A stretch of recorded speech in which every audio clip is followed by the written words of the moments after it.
Летом Кабировы стали настоящей семьей. На свет появилась малышка Лейсан. Среднедушевой доход членов семьи не превышает полуторакратный размер прожиточного минимума. Поэтому после рождения малышки назначили ежемесячное пособие, те самые путинские, без малого 9 тысяч рублей. К ним добавилась и единовременная республиканская выплата, ведь живут на селе, и маме еще нет 25. Купили кирпичи на эти деньги, вот уже на днях должны завести.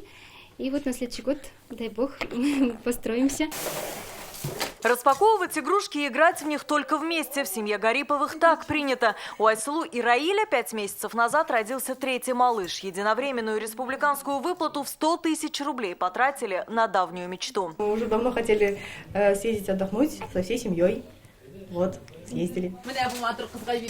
С начала этого года единовременную выплату за первенца в Татарстане получили 1774 семьи, за третьего – 347. В 2020 году государство готовит новые меры поддержки. Освобождается от платы за детский сад семьи с 3 и более детьми, чьи доходы ниже прожиточного минимума. Семьям, воспитывающим 5 и более детей, мы вводим новое пособие и дотягиваем доходы этих семей до прожиточного минимума. Еще одно нововведение для семей с доходом ниже прожиточного минимума. С января 2020 года вводится электронный сертификат на сумму в 10 тысяч рублей. Потратить их смогут родители на лечение детей до 3 лет. Алия Хайрудинова, Александр Лобанов, ТНВ, Высокогорский район.